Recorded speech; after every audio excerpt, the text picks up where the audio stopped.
Good evening, ladies and gentlemen, honored guests, smug, overeducated Northeastern media elites. We are Paul and Storm. They've invited us here this evening to sing several songs in honor of the innovative spirit and the spirit of innovation that the Ignobels represent. First song, 84-year-old professor of food science at Cornell University named Dr. Robert C. Baker, whom we had never heard of, but we were inspired to write a song about him after we read his obituary, and we realized his contributions to society were such that he genuinely deserved a song to be written about him. He really deserved it to be written by somebody else. But barring that, here is his song. Robert C. Baker died on a Monday. We all know his work, although few knew his name. A Cornell professor who taught poultry science, forever enshrined in the Poultry Hall of Fame. 84 years worth of food innovations, chicken dogs, and turkey ham. But beyond them all stands Baker's greatest creation. For Baker begat chicken nuggets for man. Oh, nugget man, heading on down to that old promised land. Happy the meals all have been since the day that the nugget man came our way. Robert C. Baker, way back in the 50s, changed the way children and college kids eat when he invented a way to get breading to adhere much better to raw chicken meat. His new method led fast food chains in the 80s to develop and market a new bite-sized snack food made from mechanically recovered meat and anti-foaming products, reconstituted meat slurry and extra chicken skin for its binding properties. Oh, nugget man,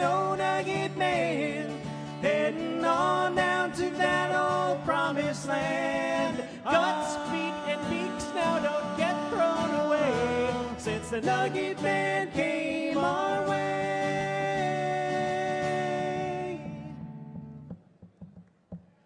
The king of the burgers is mourning with Popeye. The colonel has arranged a 21-gun salute.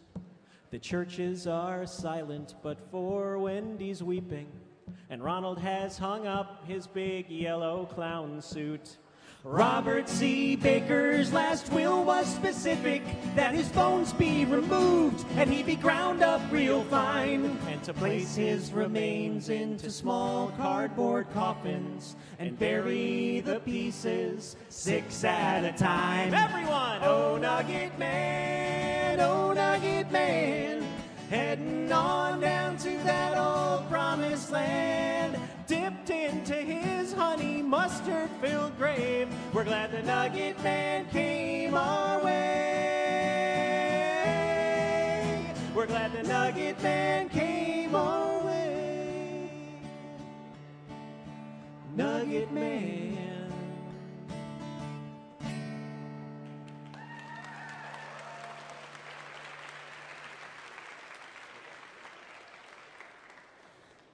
So I'm Storm and he's Paul.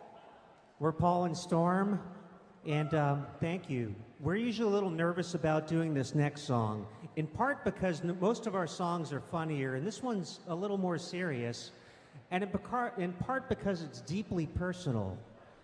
But we had a feeling it might go okay tonight.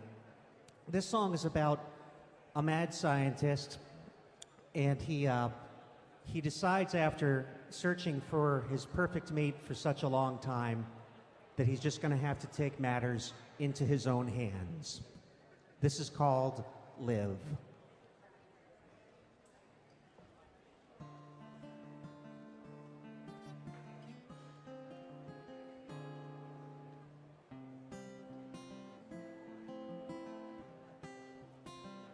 I've worked so long,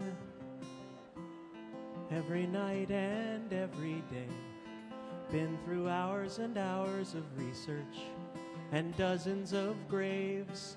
The perfect girl, turns out, was much too hard to find. So I had to make her, but can I make her mine? Will she be friendly, or will she break free? Will she terrorize the villagers? Will she notice me? Hard work and science are what I have to give, and all I'm asking in return is that you live. I know I'm smart,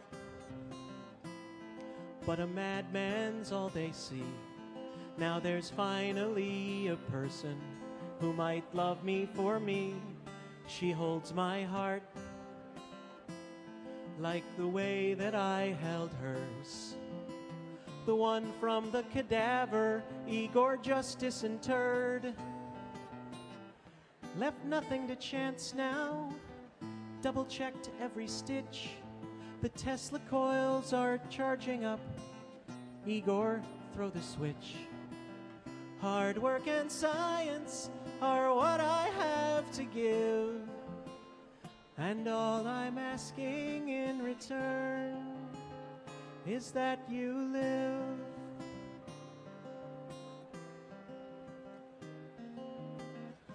They call me a monster for making a monster, but what is a monster anyway? Someone frightening the mob, someone playing God, or is it someone too scared to understand, and so they stand in love's way?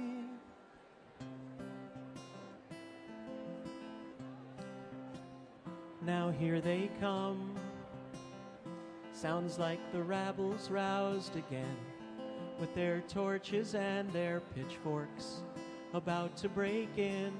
There's just no point in trying to make them understand. I'll wait here by her gurney, holding on to her hand. Her eyes open slowly, she gives me a smile. Now we've got each other, at least for a while. Hard work and science are what I have to give, and all I'm asking in return is that you live.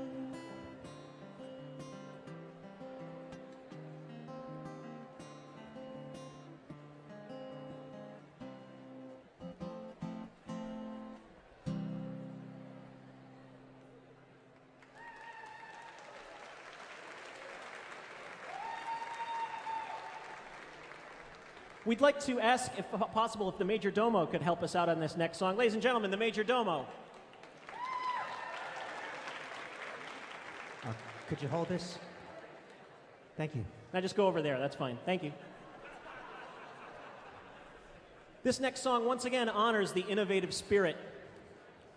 This is an entirely true story. Last summer over in Italy, there was a convent. And at this particular convent, there were only 3 nuns remaining in the entire place. And then late last summer, the local bishop was forced to close this convent after a fistfight broke out among the 3 remaining nuns. Completely true. So now there they were, these 3 unemployed, homeless nuns wandering the streets of Italy with no workplace training, no prospects. What are they possibly going to do to earn a living? How can they survive? And then, after applying the spirit of innovation, so ennobled by and represented by the Ignoble Awards, they realized there was one and only one obvious solution for them. Pay-per-view nun fight. So imagine that we're no longer here in Sanders, that we are now instead in a vast boxing cathedral. And from somewhere overhead, over the ring, a single microphone descends. Ladies and gentlemen, we present our title bout for the evening. In this corner, weighing in at 114 pounds, by way of the Sisters of Our Lady of the Immaculate Right Cross, with a record of 23-1, with 15 knockouts, 3 TKOs, 2 decisions, 3 conversions, and 1 exorcism. The High Priestess of Penance, the Pounding Penguin, the Assassin of the Passion, the Stinging Nun, and the Roman Catholic Wrecking Ball. From Dublin, Ireland, Sister Mary Catherine, the Habit Breaker, Inviolata.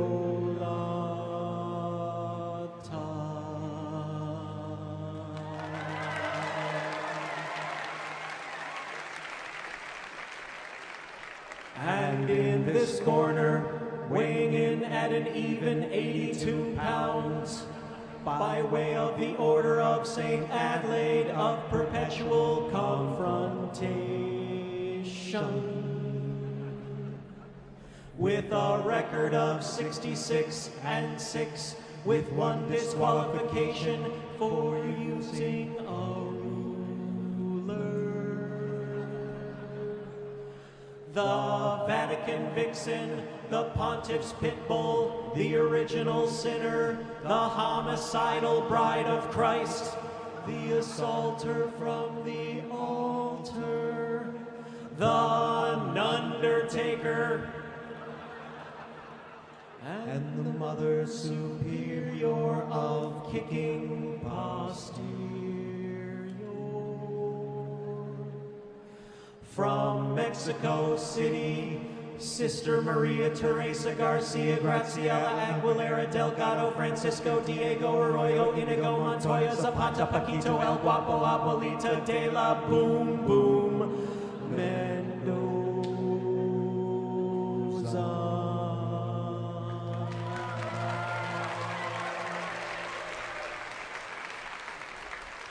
In nomine Patris et Filii et Spiritus Sancti. Now let's get ready to rumble.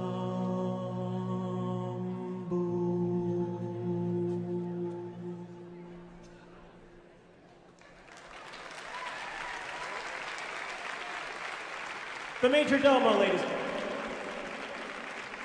They asked us not to mention that we have CDs and t-shirts for sale in the lobby, so we'll be sure not to say anything about that.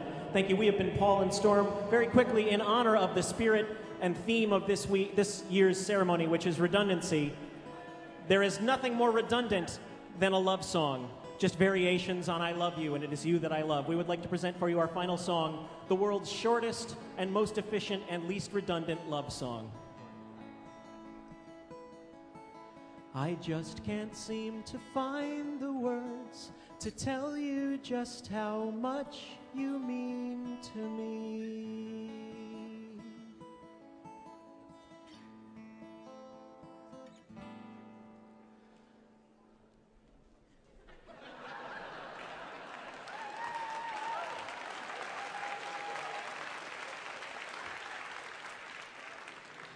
So forget it.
stage manager here at the Ignoble Awards.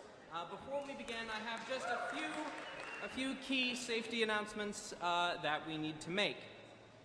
First off, please remember to turn off all cell phones, pagers, and other electronic devices, anything that can make a noise. The use of cameras and recording equipment is strictly prohibited. Please take a moment to identify the nearest exit. In addition to the 6 regular exits, there are 2 emergency exits at the back of the mezzanine and balcony levels. Now, with that out of the way, I want to talk a bit about chickens. As you know, the theme of last year's ceremony was chicken. This year we have a different theme.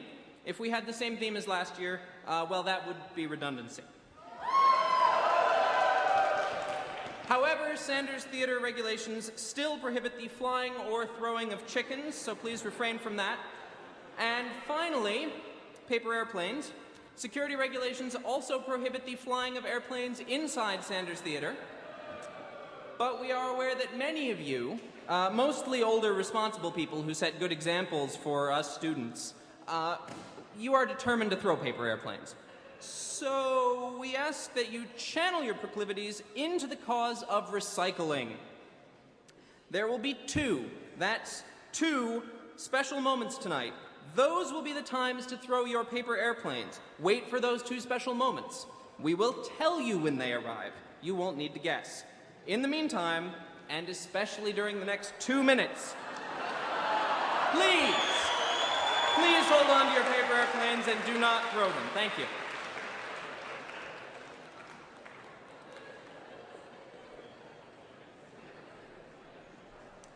It's me again. I'd like to introduce, and I'm pleased to introduce, Professor Thomas Michel, Dean of Education at Harvard Medical School, who will introduce Dan Meyer, a past winner of the Ig Nobel Medicine Prize. Please welcome Professor Thomas Michel.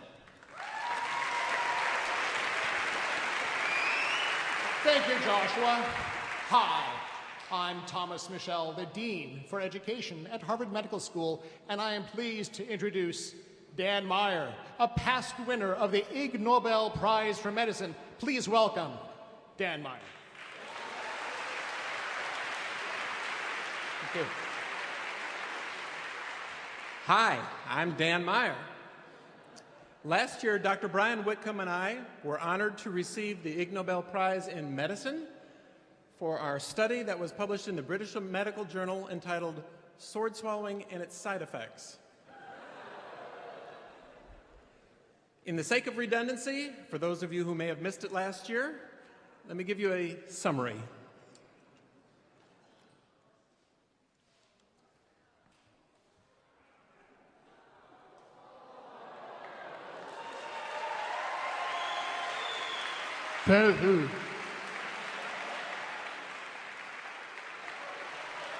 Welcome to the Igs.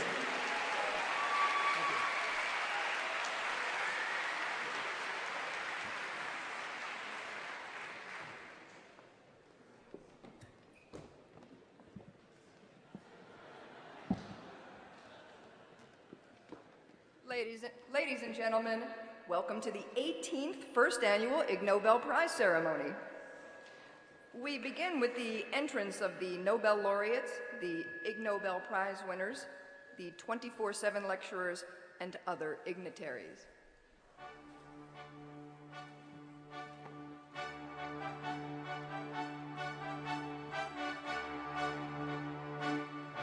They're coming.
I'm Karen Hopkin, the creator of the Stud Muffins of Science calendar.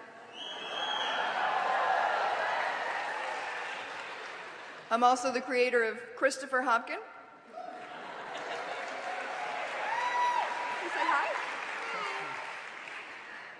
We welcome you this year to the Ig Nobel Prize ceremony.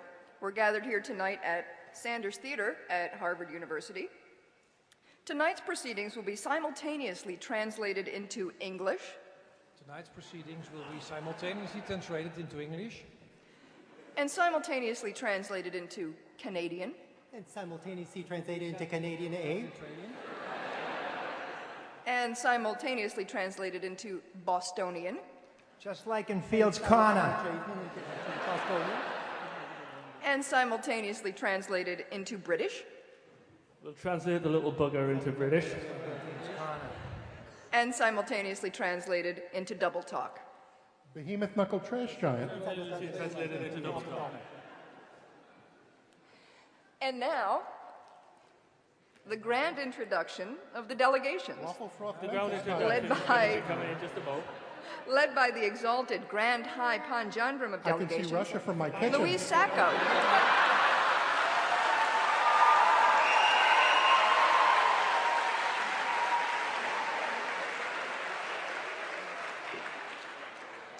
As we introduce each delegation, it will make its presence known by standing up and twirling in place 3 times counterclockwise.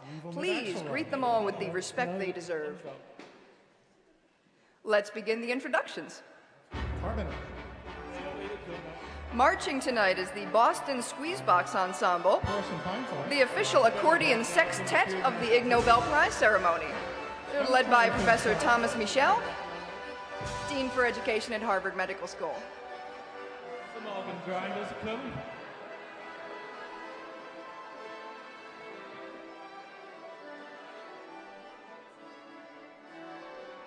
We also have Northeastern University Association for Computing Machinery, Northeastern University ACM, the Harvard Computer Society. Marching tonight, Lawyers for and in Favor of Redundancy. Power Lawyers from Northeastern University Center for Complex Network Research. The Harvard Society of Physics Students. Eat Flaming Laser Death, the freshmen from Suffolk University. Also marching tonight, the Speculum and Stethoscope Brigade, a delegation of delegates from Cambridge Family Health in Cambridge.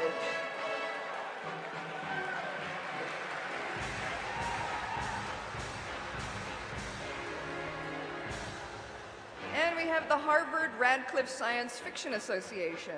Dirigible landmarks. He smells like house manure. Boston Mensa, the organization for people who score in the abnormal range on certain psychological tests. Harvard Radcliffe Society of Physics Students. Pig Nut Waffle Night. And finally, marching tonight, the Museum of Bad Art, featuring art too bad to be ignored.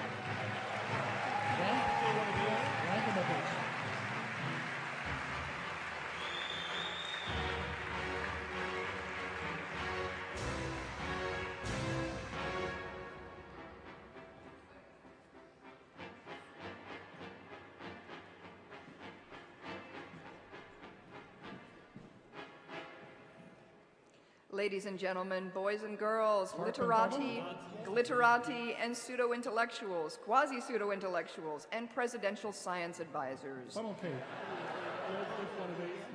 May I introduce our Master of Ceremonies, the editor of the Annals of Improbable Research, Chief Airhead Mark Abrams.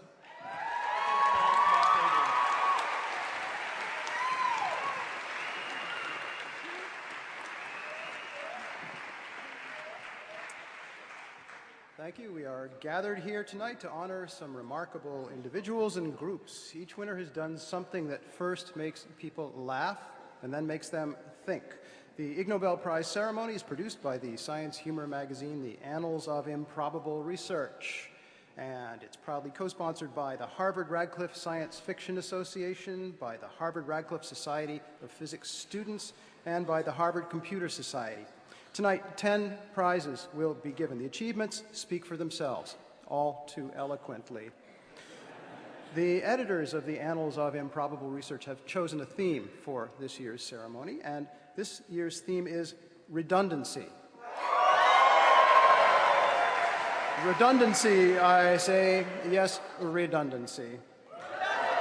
And now let me introduce the several hundred people who are sitting here on the stage. First, our Nobel laureates. 1976 Nobel laureate in chemistry from Harvard University, William Lipscomb.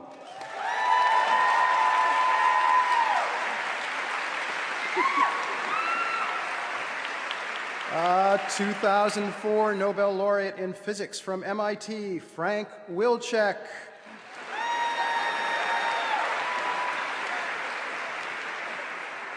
Is in the Netherlands watching us via the live webcast, but he devised a way to be here in more than just spirit. Here is a pneumatic dummy version of Professor Wilczek, manipulated by his daughters, Mira Wilczek and Amity Wilczek.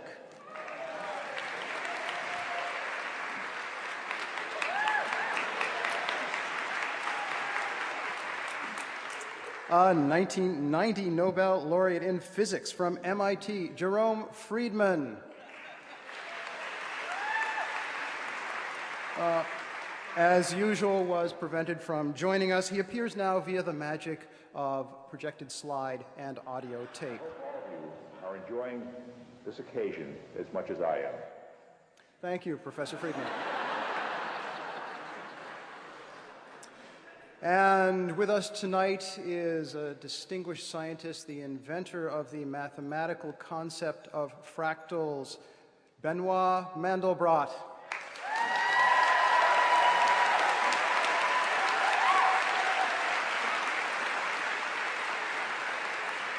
Now, let's meet some of the other authority figures who are here on our stage. Our major domo, Gary Dreyfus. Our minor domos, Julia Lunetta, James Mahoney, Anna Elisiva, Genevieve Reynolds, Pico Todd, and Natasha Rosenberg. Our minor domo, Julia Elisiva. Our slide jockeys way in the back, Jerry Sullivan, and Misconduct, Robin Abrams. Our tech crew who labored darkly, David Kessler, Joshua Kroll, Rob Sanders, Quentin Smith, and Joe Zimmerman, there in the darkness. Our sound engineers who labor quietly, Jeff Bryant, Miles Smith, and Frank Cunningham. Our mic monkey, Sylvia Rosenberg. And her mic, our lurking presences, Danny Adams, Joe McGuire, and Rose Fox, who are lurking somewhere. Our performing chemists, Daniel Rosenberg and Joost Bonson and Alan Crockett.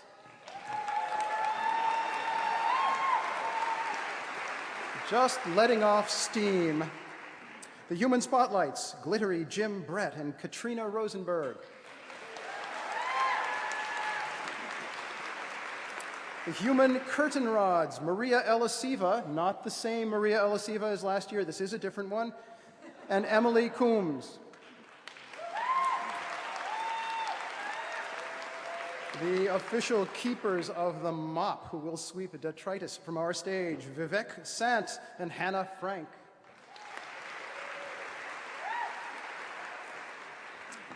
Our usual and traditional sweeper, Roy Glauber, was prevented from being with us tonight because his daughter is being honored at a dinner, and for some reason he chose to be at that rather than with us. The Ig Nobel referee, Mr. John Barrett.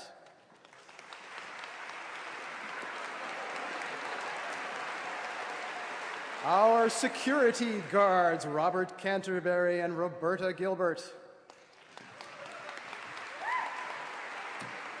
For those worried about sex and violence, our V-chip monitor will attempt to block anything offensive from reaching your eyes, ears, or fingertips. Here is our V-chip monitor, noted New York attorney William J. Maloney. Mr. Maloney, will you please sound your displeasure? Thank you. Now, we used to have a problem here at the Ig Nobel ceremony. Many of the speakers would exceed their allotted time limit. Here's how we now solve that problem. Please welcome the charming, delightful, ever so cute 8-year-old Miss Sweetie Poo. Miss Sweetie Poo, please demonstrate what you will do when somebody exceeds his or her allotted time. Please stop. I'm bored. Please stop. I'm bored. Please stop. I'm bored. Thank you, Miss Sweetie Poo. Please stop. Thank you. Now, Miss Sweetie Poo, whenever... Thank you, Miss... Thank you. Thank you. Thank you, Miss Sweetie Poo.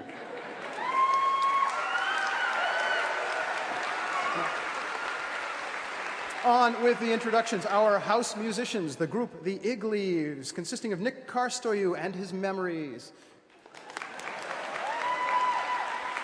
Our Ig Nobel operatic pianist, Brandon Grimmett.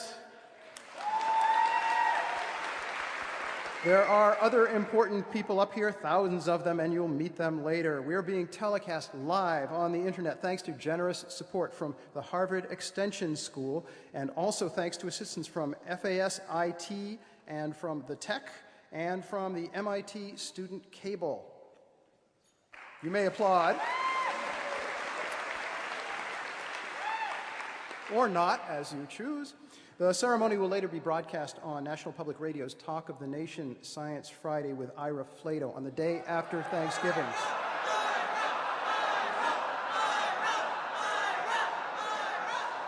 And now it is my distinct honor to introduce our presiding monarchs. Ladies and gentlemen, please rise for the King and Queen.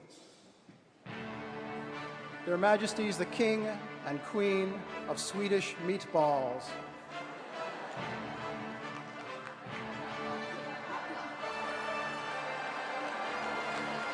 Thank you.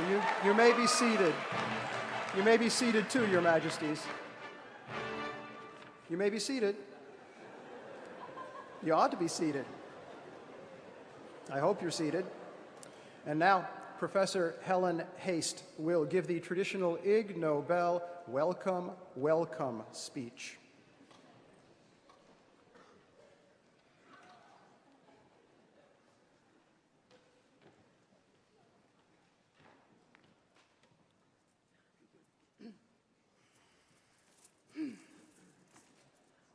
Welcome.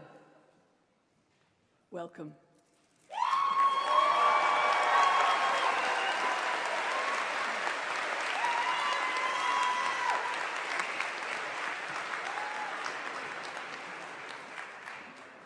We're honored to have with us tonight several Ig Nobel winners from previous years, and I'll introduce them to you now. The 2006 Ig Nobel Medicine Prize was awarded to the author of the medical report, Termination of Intractable Hiccups with Digital Rectal Massage. Please welcome back Dr. Francis Fesmeyer.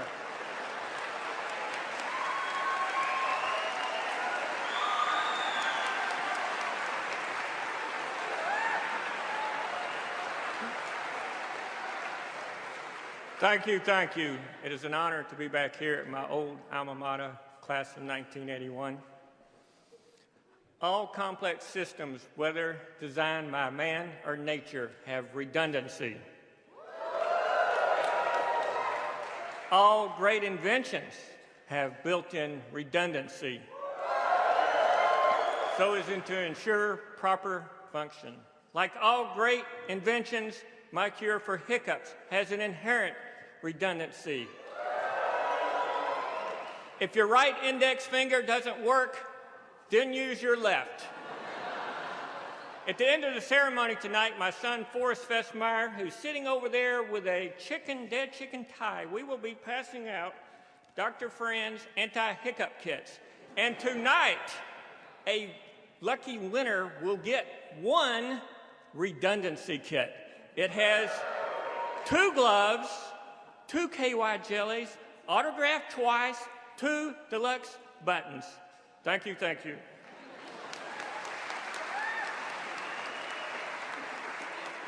Thank you. I've been asked to make a quick medical announcement. Please pay attention. Should you have during the ceremony an attack of intractable hiccups, please notify one of the ushers, and you will be brought on stage immediately. The 2007 Ig Nobel Medicine Prize was awarded to the co-authors of the medical report Sword Swallowing and Its Side Effects. Please welcome back half of that team, the president of the Sword Swallowers Association International, Dan Meyer.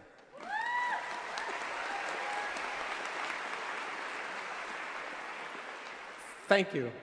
It was a huge honor for Dr. Whitcomb and I to receive the Ig Nobel Prize in Medicine last year, and it's a huge honor to be back again this year in the spirit of redundancy, yet again. For those of you who blinked last time, here it is one more time.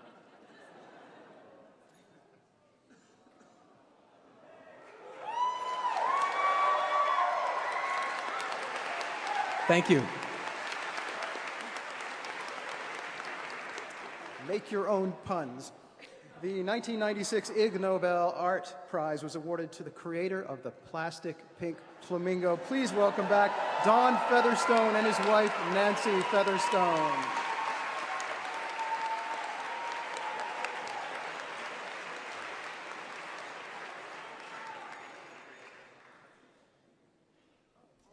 Well, I don't know, but I think we're already redundant. We've been wearing the same clothes for over 30 years, every day, which is a hard thing to beat. And again, the flamingo still lives. This is the new package, and again, 2 in a package. It's kind of redundant, but anyway. They're being made out in New York State now, so not only is redundancy here, like the gentleman ahead of me, poor taste is still here, which is kind of nice to have.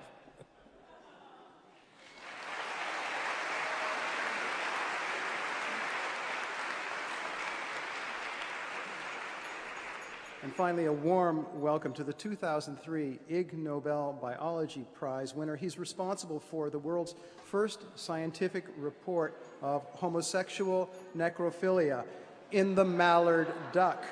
Here he is from Rotterdam, the Netherlands, Kees Moeliker.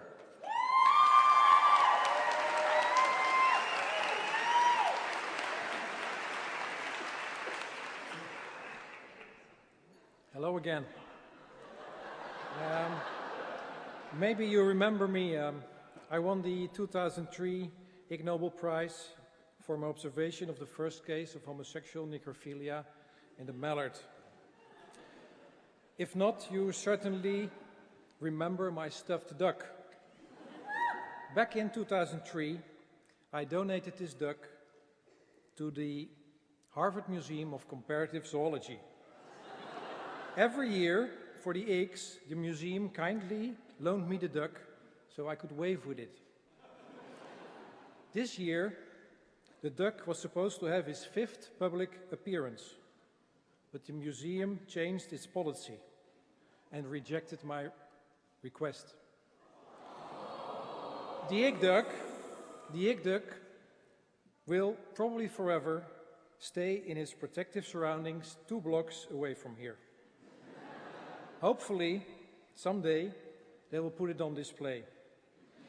So I'm sorry, there's no Ig duck tonight, but instead I have a nice stand-in.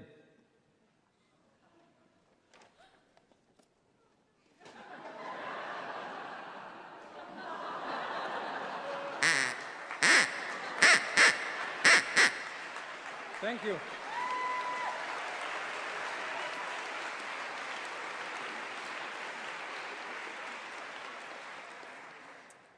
If you come to the IG informal lectures this Saturday afternoon at MIT, you will hear brief talks by most of these great achievers and slightly less brief talks by the new Ig Nobel Prize winners. And now, let's get it over with. It's time, ladies and gentlemen, for the awarding of the 2008 Ig Nobel Prizes. We are giving out 10 prizes. The winners come from many nations. This year's winners have truly earned their prizes. Karen, please tell them what they've won. Over here. Each winner will take home an Ig Nobel Prize. What else? A piece of paper saying they've won an Ig Nobel Prize, and it's actually signed by several Nobel laureates. Oh, anything else? They only get one. Oh, okay. Thank you very much. This, ladies and gentlemen, is the coveted Ig Nobel Prize.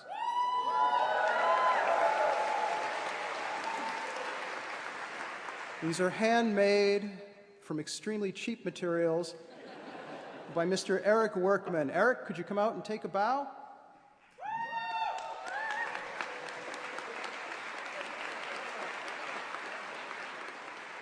And now our winners. First, the Nutrition Prize.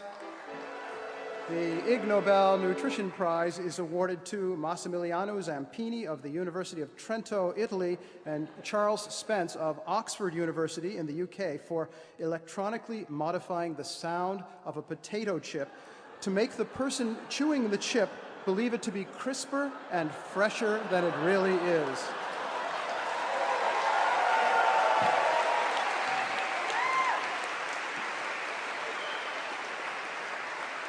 The winner could not or would not be with us tonight.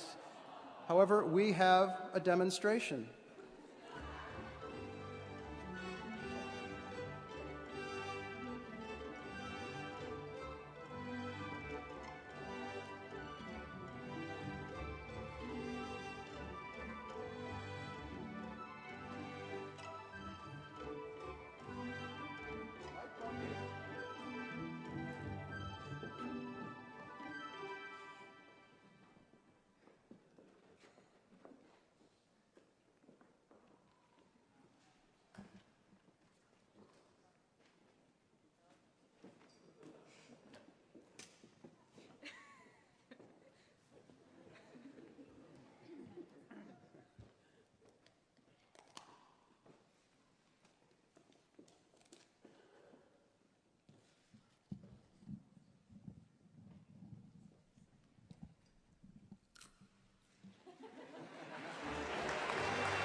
The Peace Prize.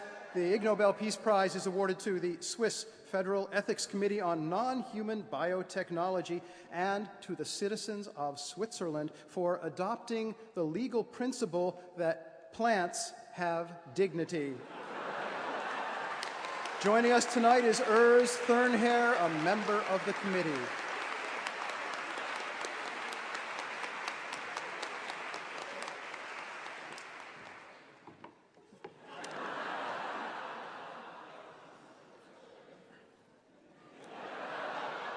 Ladies and gentlemen, on behalf of the ECNH, I would like to thank you sincerely for awarding us an Ignoble Nobel Prize for our study on the dignity of living beings with regard to plants, and thereby drawing attention to the topic of plant life.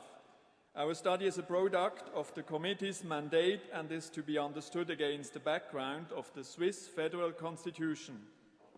It's certainly understandable that an enterprise concerned with the question of the dignity of plants should first make you laugh.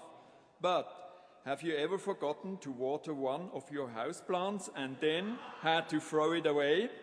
Did that make you feel uneasy in any way? If so, when you can already relate to this subject, and you might even be tempted to read our study after today's event. Once again, many thanks.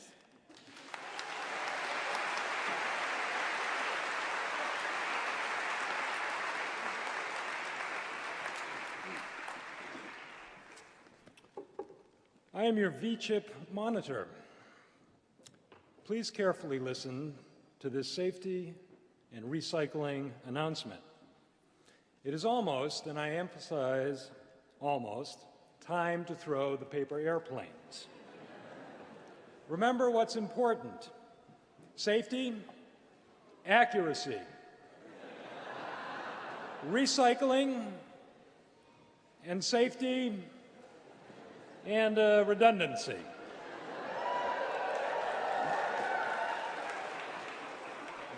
If you have skill at paper airplane throwing, please aim at the recycling target. Not at the people, not at me. It's right over there. Everyone else, at least try aiming at the recycling target. Now get ready to throw. On your mark, get set, throw.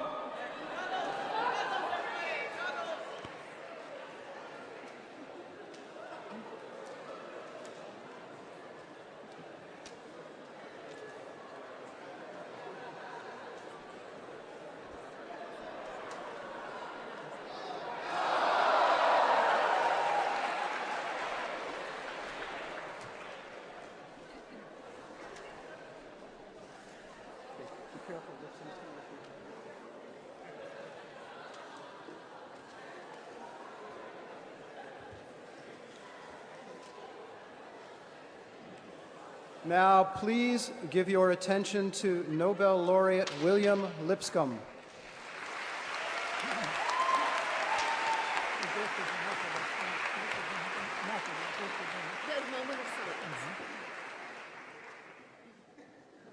I would like to ask your attention to this is a moment of science.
The Archaeology Prize. The Archaeology Prize is awarded to Astolfo G. Melo Araujo and Jose Carlos Marcelino of Universidad de Sao Paulo, Brazil, for measuring how the course of history, or at least the contents of an archaeological dig site, can be scrambled by the actions of a live armadillo.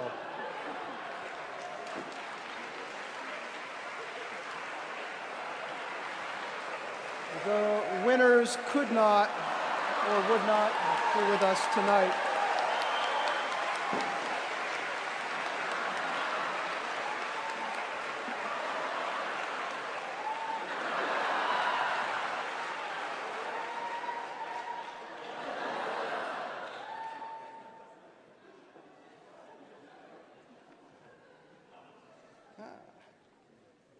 And now, here's a musical treat. The world premiere of a new mini-opera called Redundancy Again. Those of you listening on the radio can read the words on our website. There are 3 acts, 1 now, 2 later. The opera stars Maria Ferrante and Ben Sears and pianist Brandon Grimmett, with conductor David Stockton, guards Roberta Gilbert and Robert Canterbury, flutist Laura Hamill, accordionists Thomas Michel and Dan Goodman, and the debut along with percussionists Rupak Chakraborty and Ben Burns of the Ig, Fife and Drum and Bugle and Bugle and Bugle and Accordion Corps. And now here's our narrator, Karen Hopkin. Tonight's opera is about two business partners, identical twins named Tweedle and Dee.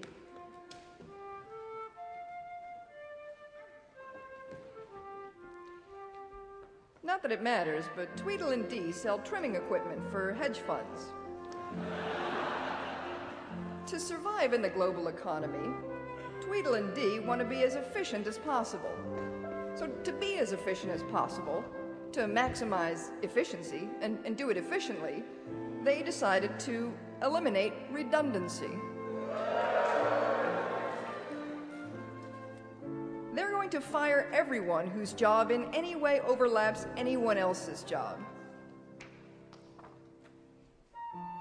Let's join identical twin Tweedle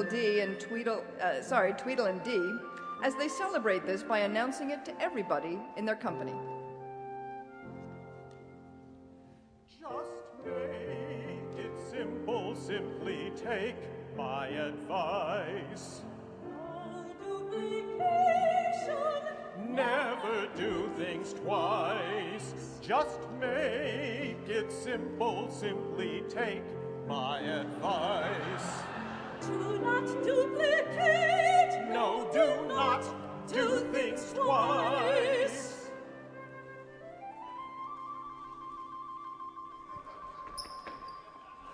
2 times is too many.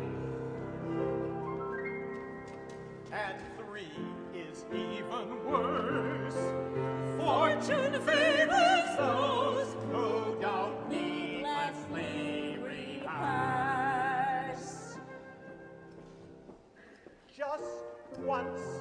Just once is all that you'll ever need.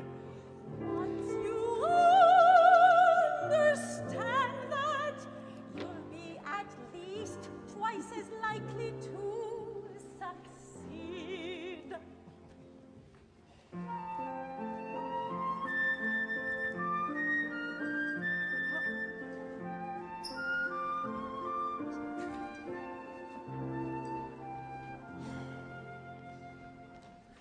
But wait! Do nothing if it's not just in time. Wait! Then hurry, that's our paradigm.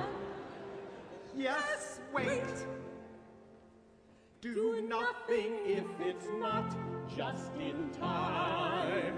Wait! Then hurry, yes, that's our paradigm.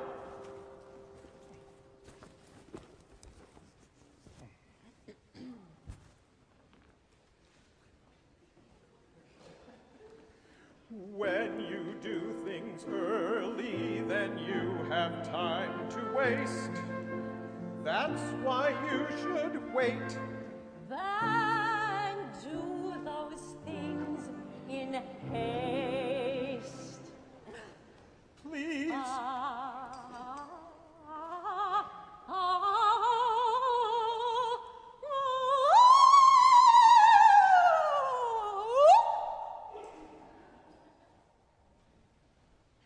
Please be efficient, that is what you must be. If you are efficient, then you have efficiency.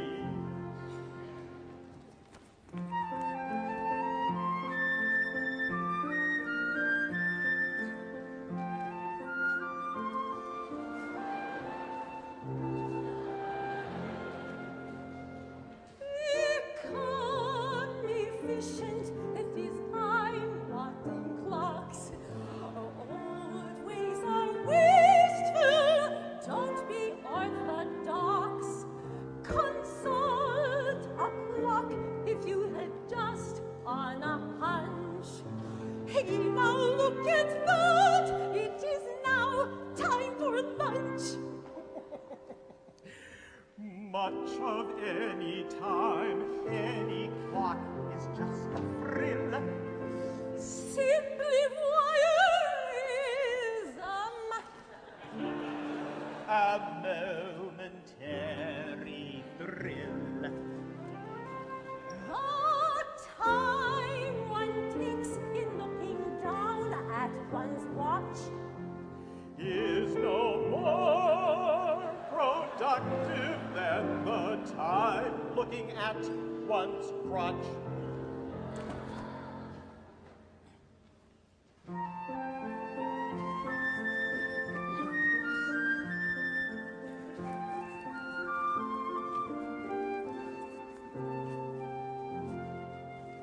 Avoid redundancy, no need to repeat. Say what needs saying, keep it short and sweet. Avoid redundancy, no need to repeat.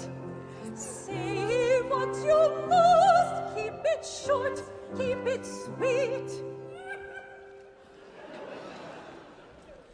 Never be redundant, do not redundant be. No, don't be redundant, no redundancy.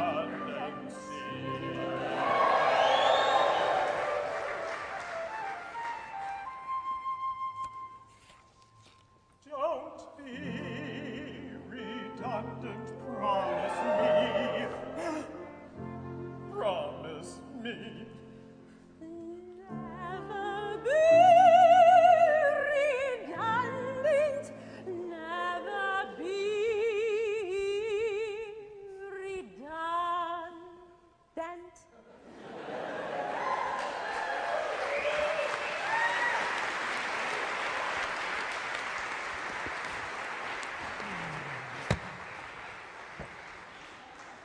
Maria Ferrante, Ben Sears. The Biology Prize, the Ig Nobel Biology Prize, is awarded to Marie-Christine Carriergas, Christelle Joubert, and Michel Franck of École Nationale Vétérinaire de Toulouse, France, for discovering that fleas that live on a dog can jump higher than the fleas that live on a cat.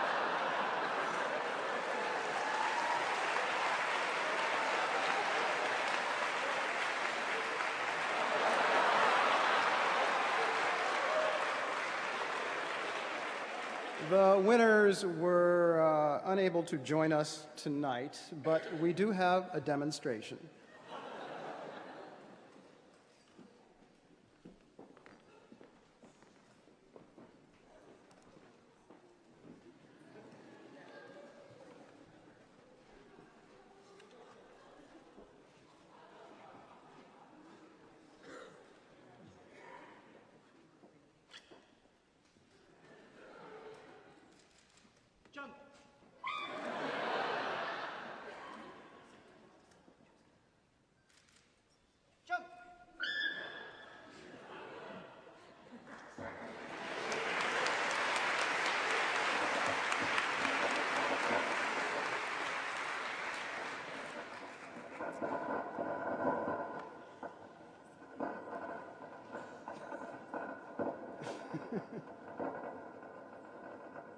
Indeed.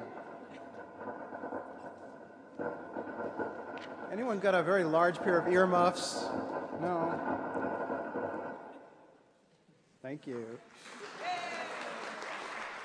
And now get set for something special, the 24/7 lectures. We have invited several of the world's top thinkers to tell us very briefly what they're thinking about.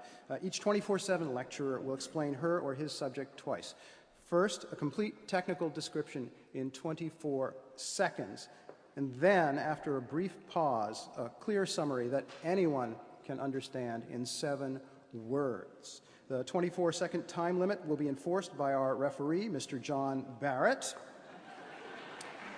Mr. Barrett, have you any advice to give the 24/7 lecturers? Gentlemen, keep it clean. Thank you, Mr. Barrett. Now let's have the first group of 24/7 lecturers, who will be the final group of 24/7 lecturers. Will the duplicators bar the doors? The first round of 24/7 lectures is about to begin. The final round of 24/7 lectures is about to begin. The first 24/7 lecture will be delivered by Anna Lysianskaya, Associate Professor of Computer Science at Brown University. Her topic, cryptography.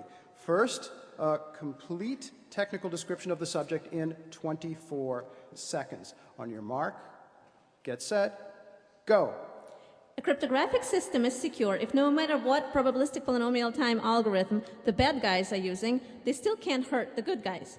To prove security, we typically relate the computational complexity of launching an attack to that of a computational task known or believed to be impossible.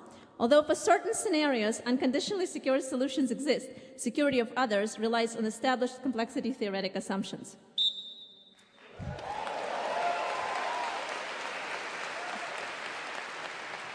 And now, a clear summary that anyone can understand in 7 words. On your mark, get set, go.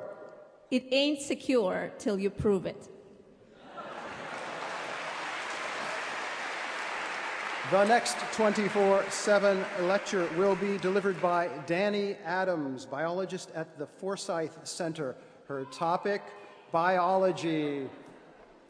First, a complete technical description in 24 seconds. On your mark, get set, go. Biology is full of redundancy. At the molecular level, proteins can act as surrogates. For example, 2 wingless receptors, frizzled and refrizzled2, can function redundantly upstream of the armadillo gene, while regulation of the armadillo protein is by the redundantly acting SARC64 and SARC42A. At the organismal level, the reproductive strategy of the 9-banded armadillo also exploits redundancy. Females invariably give birth to identical quadruplets.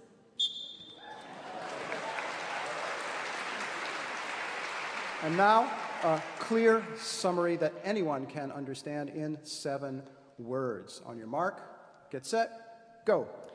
The armadillo's message? Have a plan B.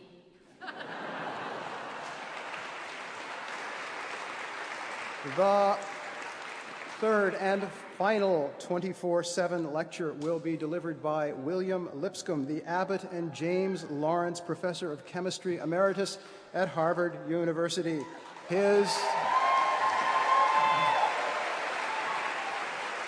Professor Lipscomb's topic, redundancy. First, a complete technical description in 24 seconds. On your mark, get set, go. Redundancy. Exceeding what is unnecessary. Superfluous. Verbose. You find this throughout,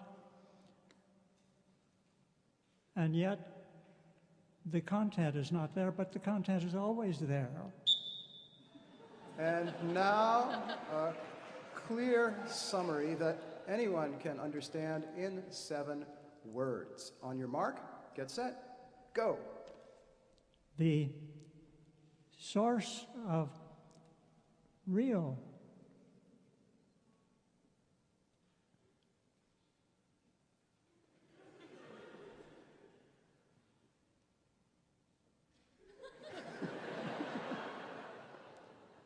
original thought is not present in the definition of redundancy.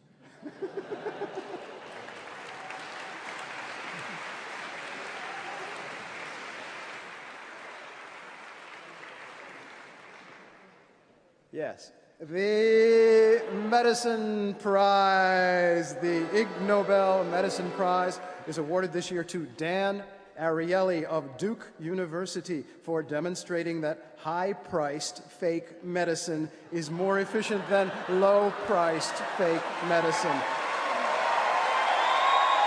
Here is Dan Ariely.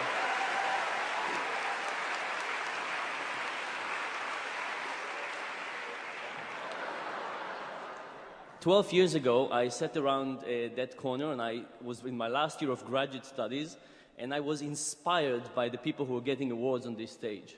And I knew that one day I wanted to be like them too. So I took a job at MIT.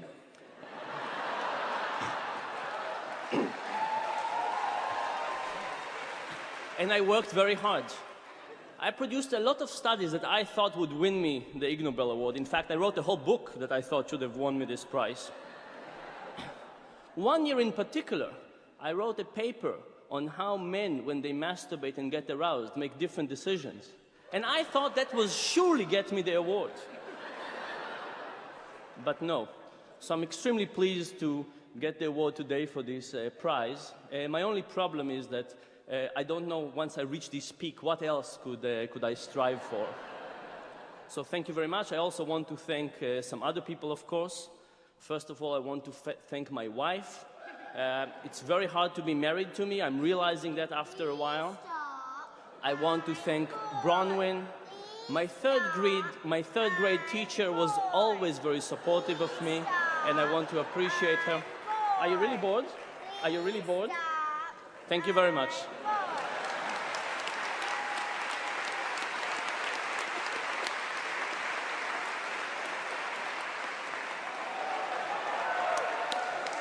The Cognitive Science Prize. The Ig Nobel Cognitive Science Prize is awarded to Toshiyuki Nakagaki of Hokkaido University, Hiroyasu Yamada of Nagoya, Ryo Kobayashi of Hiroshima University, Atsushi Tero of Presto JST, Akio Ishiguro of Tohoku University, and Agota Toth of the University of Szeged, Hungary, for discovering that slime molds can solve puzzles. Here are Toshiyuki Nakagaki, Ryo Kobayashi, and Atsushi Tero.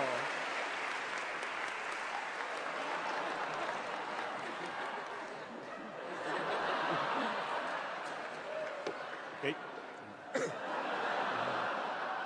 Yeah. True. Slime. Yes. Yep. Ladies and gentlemen, good evening. So, in the most standard dictionary of Japanese language, so Kojien, so we can find the word single cell, okay, which means almost stupid. But, so now is the time to say objection. Okay. So Slime's single cell organism is much smarter than we usually thought. So that's true. Thank you for your attention.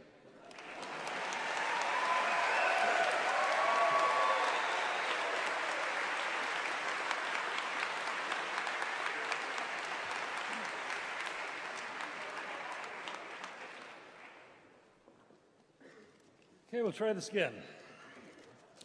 As you know, I am your V-chip monitor. Please listen carefully to this safety and recycling announcement. It is almost, I emphasize the almost, time to throw the paper airplanes. Remember what's important: safety, accuracy, recycling, safety, and redundancy. If you have skill at paper airplane throwing, please aim at the recycling target. Not the people, not at me. At the recycling target, it's right over there. Everyone else at least try to aim at the recycling target. Now get ready to throw. On your marks, get ready, and keep throwing.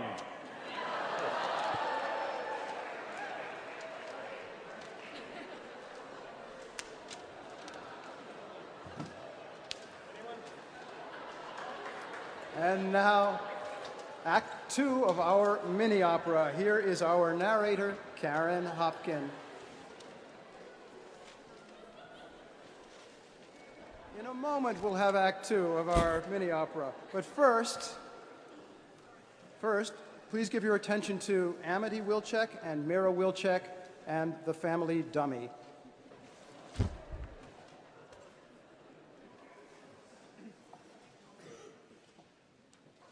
Please join us for a moment of science.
And now, Act 2 of our mini-opera, Redundancy Again.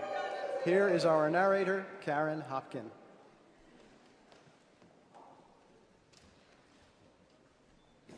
Thanks, Mark.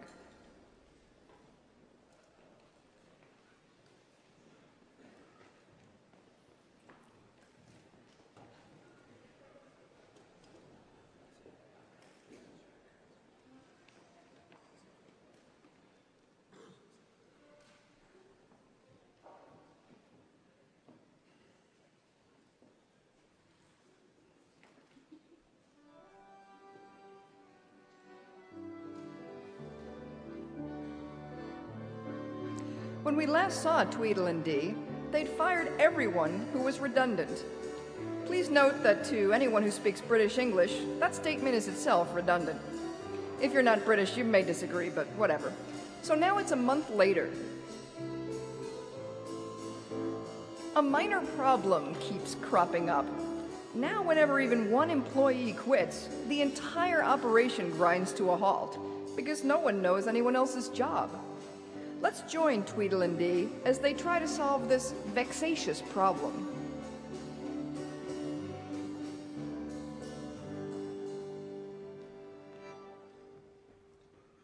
On Monday, our receptionist resigned.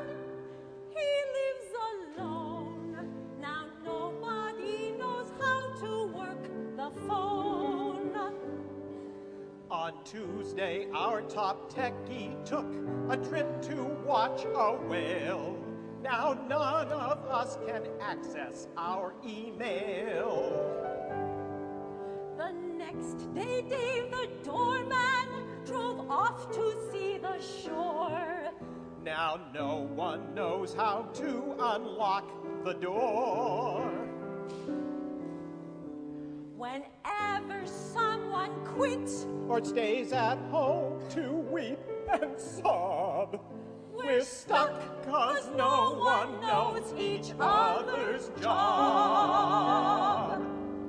So maybe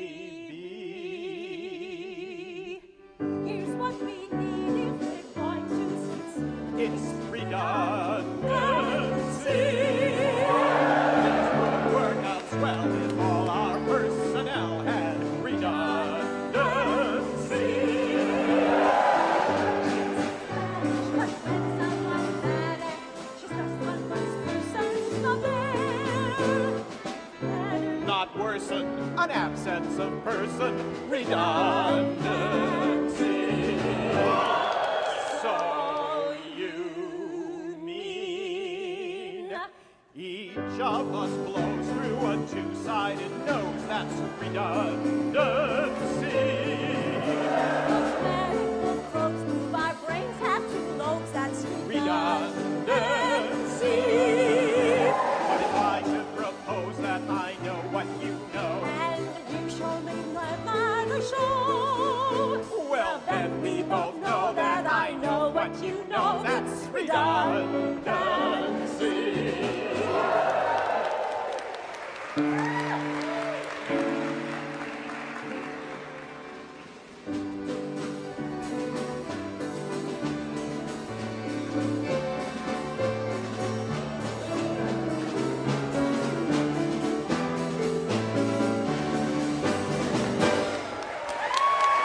Maria Ferrante, Ben Sears. The Economics Prize. The Ig Nobel Economics Prize this year is awarded to Jeffrey Miller, Joshua Tiber, and Brent Jordan of the University of New Mexico for discovering that a professional lap dancer's ovulatory cycle affects her tip earnings. Here are Jeffrey Miller and Brent Jordan.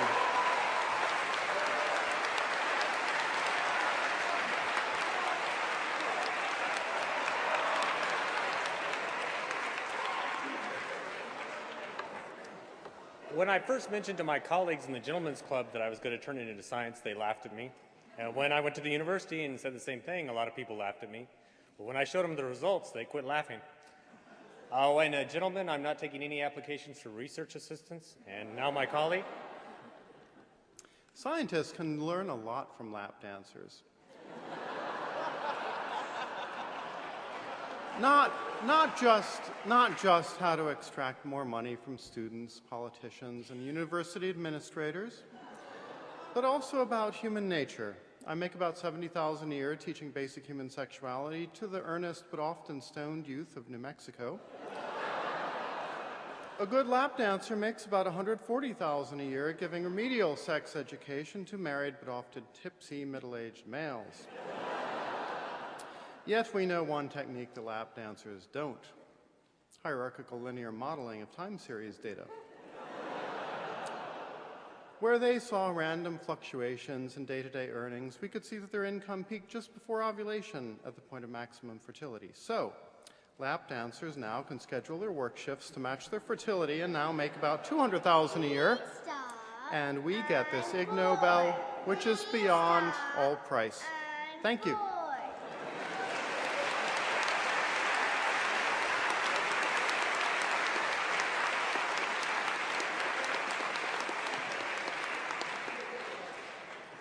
We have a demonstration. The VChip monitor has called off our demonstration. The Physics Prize, the Ig Nobel Physics Prize, is awarded to Dorian Raymer of the Ocean Observatories Initiative at Scripps Institution of Oceanography and Douglas Smith of the University of California, San Diego, for proving mathematically that heaps of string or hair or almost anything else will inevitably tangle themselves up in knots. Here is Dorian Raymer.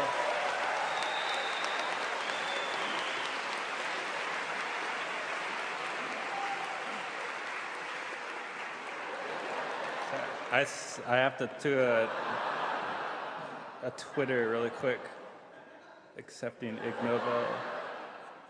Yeah. Does anyone know what Twitter is? I just Twittered. Sorry, it's kind of rude. We were supposed to have two people. Doug Smith is the other person, but they thought that'd be kind of redundant. Anyways, it's a lot harder to talk when you're standing up here. I never thought that this would, well, never more than like 2 or 3 times thought that this would happen, but it's kind of like that guy Dan said.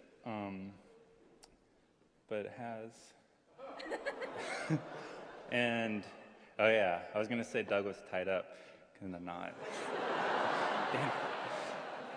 Anyways, now that this has happened, I guess anything can happen, so thank you, and on behalf of Doug, thank you too, and I wish Doug best, and if everything goes as planned, I will see you at the Oscars.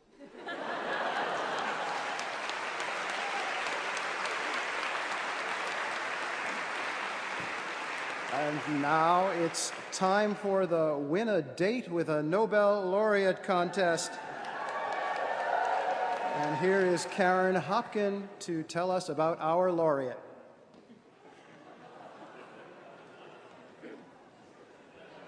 Thanks, Mark. He's cute, he's clever, and he's got that twinkle in his eyes. If you win tonight's contest, Bill Lipscomb is your prize.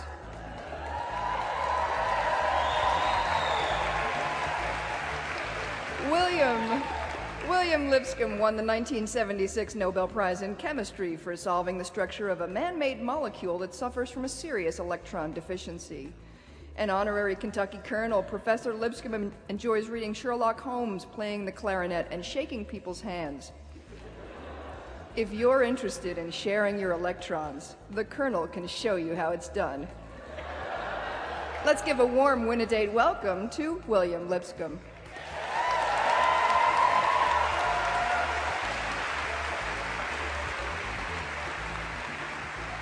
Now, let's see which lucky audience member will win a date with this Nobel laureate. When you entered the hall, the ushers handed you an attractive printed program. Pick it up and look through it. If your program contains a picture of Nobel laureate Frank Wilczek shaking hands with a dummy version of himself, then you've won a date with this Nobel laureate. Come on up and claim your prize.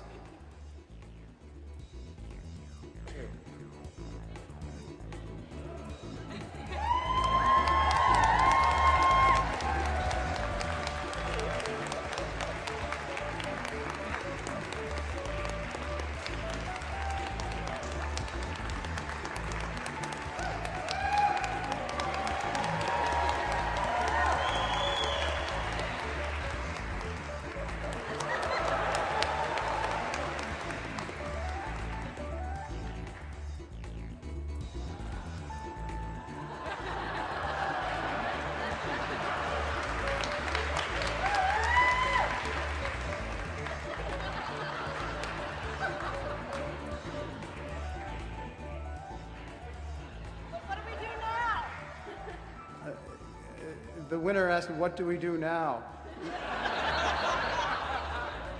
You're both adults. I suggest whatever it is, you do it elsewhere.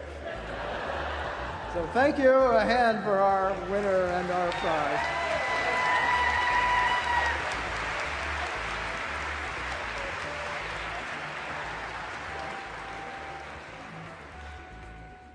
And now it's time for the Win a Date with Benoit Mandelbrot contest.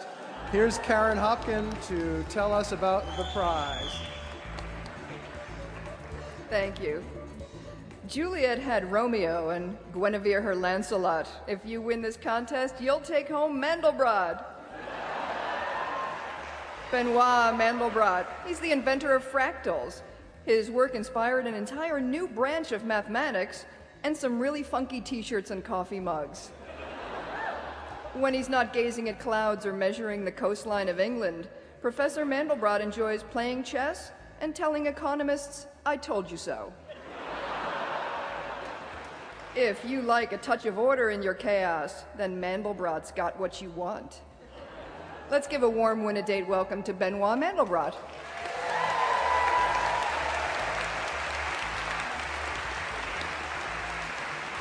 Now let's see which lucky audience member will win a date with Benoit Mandelbrot. Once again, pick up your attractive, printed, and now probably mangled program and look through it. If your program contains a picture of Benoit Mandelbrot strolling along the coastline of Britain, then you've won a date with Benoit Mandelbrot. Come on up and claim your prize.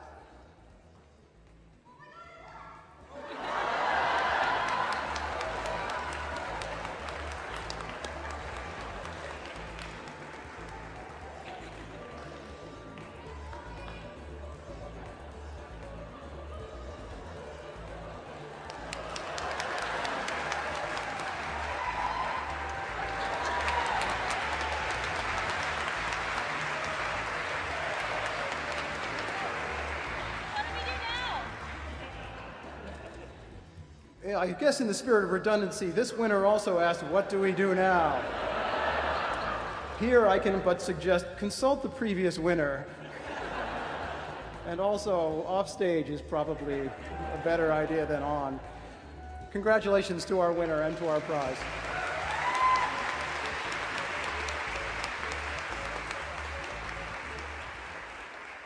Now it's time for the Chemistry Prize. The Ig Nobel Chemistry Prize is awarded to Sherry Umpier of the University of Puerto Rico, Joseph Hill of the Fertility Centers of New England, Deborah Anderson of Boston University School of Medicine and Harvard University School of Medicine for discovering that Coca-Cola is an effective spermicide.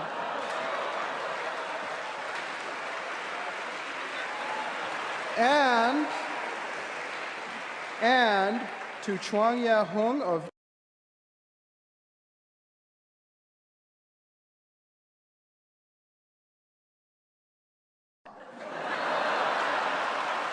Here is Dr. Anderson.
Well, I'd like to start by thanking the Ignoble Prize Committee for recognizing our seminal research paper.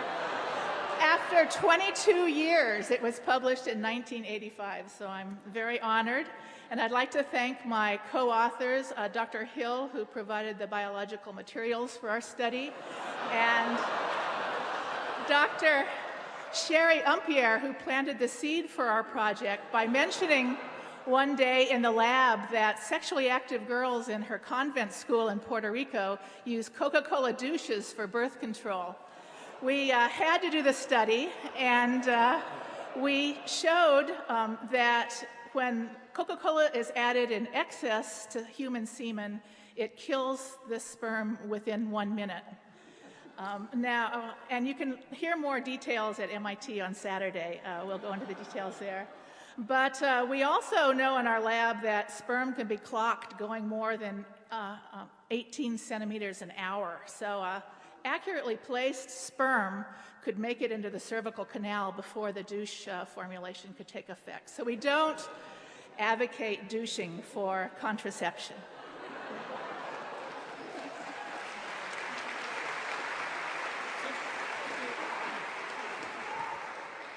Hi, my dad would like to say thank you from Taipei, Taiwan.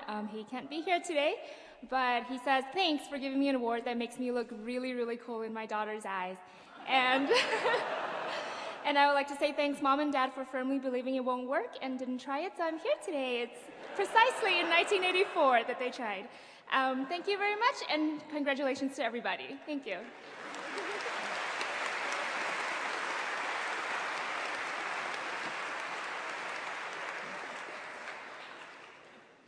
We thought about having a demonstration, but instead, we're going to have a toast to the winners.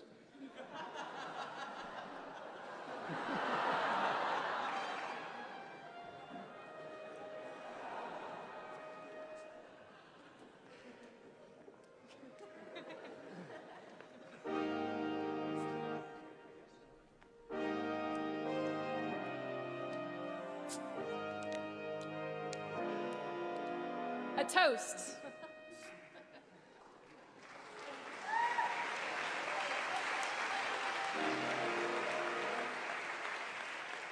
And now the final prize of the night, the Literature Prize. The Ig Nobel Literature Prize is awarded to David Sims of Cass Business School in London for his lovingly written study, You Bastard, a narrative exploration of the experience of indignation within organizations. Here is David Sims.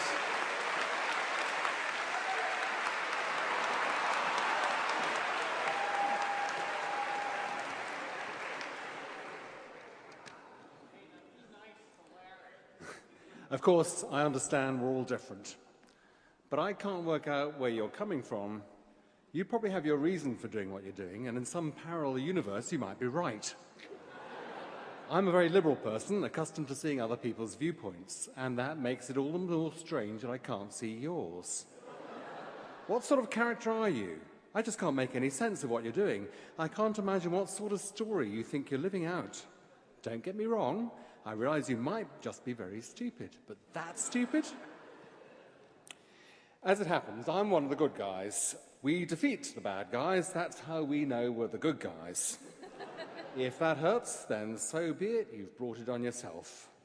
You have forced me into seeing you in a way that I don't really approve of, and that makes me even more angry. You bastard!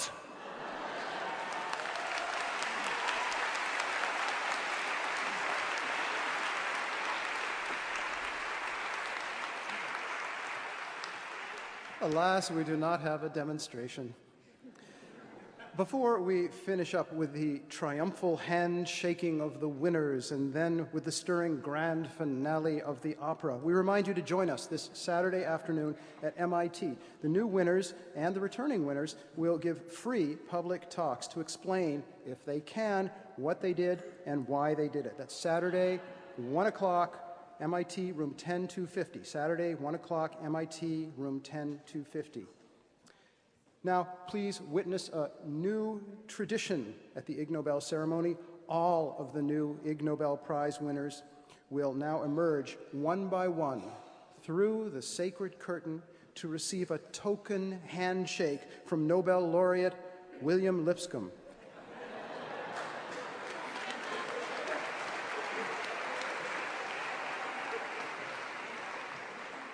Let the emerging and the shaking begin.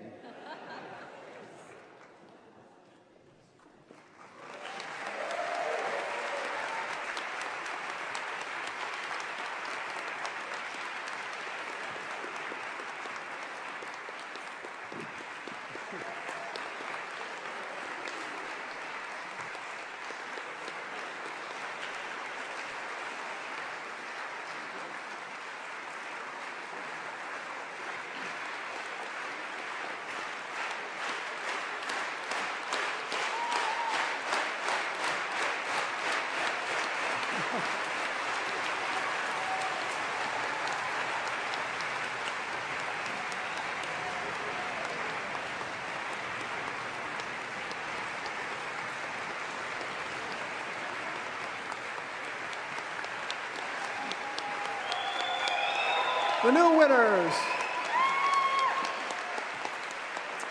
And now the final act of our mini opera, Redundancy Again. Our singers and musicians will be joined by the distinguished scientists and the other individuals who you see here on stage.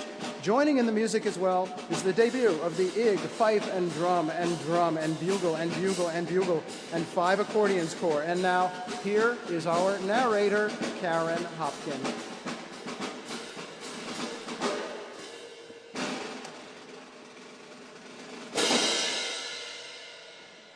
Thank you. Tweedledee hired 2 sets of consultants.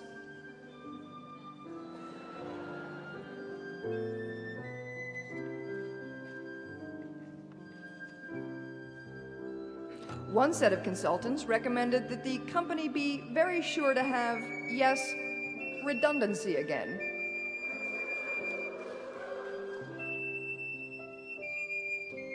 The second set of consultants recommended the same thing. Let's join Tweedledee and all the consultants as they celebrate their brilliant work again and again. Yes, let's join Tweedle and Dee and all the consultants as they celebrate their brilliant work again and again.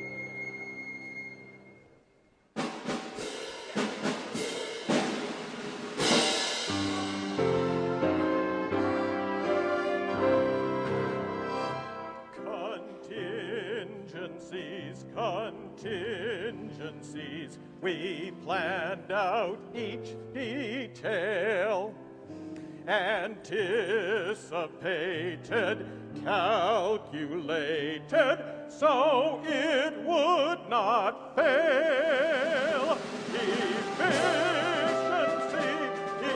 Efficiency, I always would demand that every day, in every way, things always go as planned.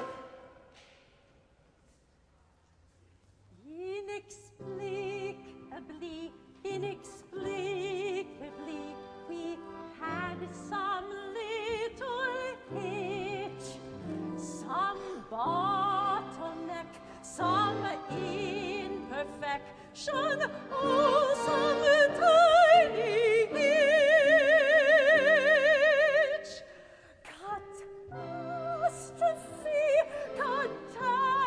Catastrophe, despite a wonderful, marvelous, brilliant start.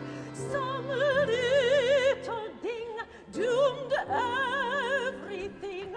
The whole thing fell apart.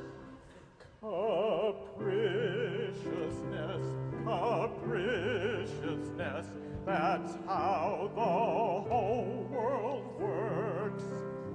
You can't coerce the universe. It's got its little quirks.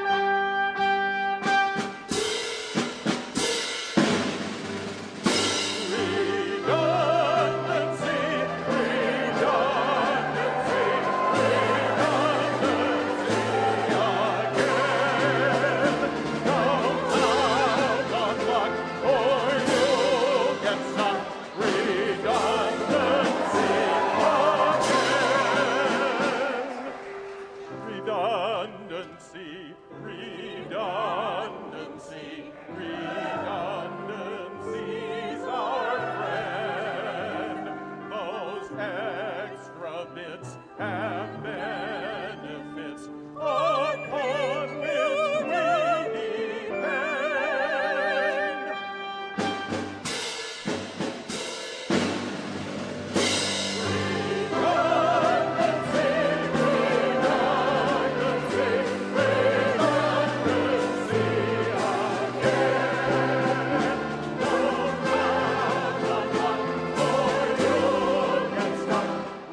And now, Professor Helen Haste will give the traditional Ig Nobel goodbye, goodbye speech.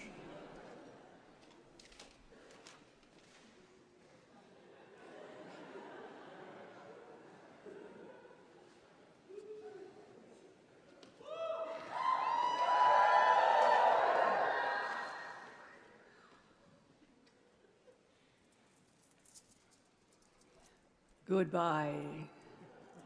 Goodbye.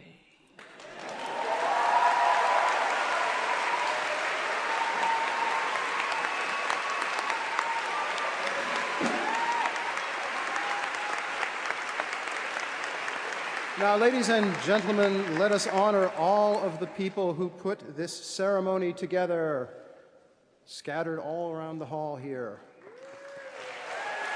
Way back there.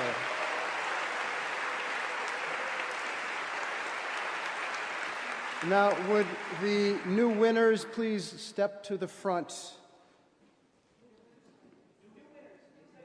along with Professor Lipscomb and Professor Mandelbrot, for a pointless photo opportunity.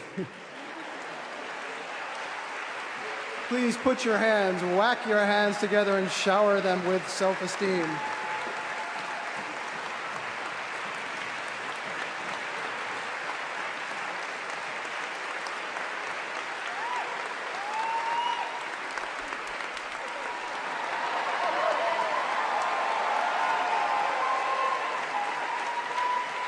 And if you'd like to stay around for a couple minutes and help us clean up this mess, please do. Now, on behalf of the Harvard Radcliffe Science Fiction Association and the Harvard Radcliffe Society of Physics Students and the Harvard Computer Society, and especially on behalf of us at the Annals of Improbable Research, thanks for coming tonight, and please remember this final thought. If you didn't win an Ig Nobel Prize this year, and especially if you did, better luck next year. Good night.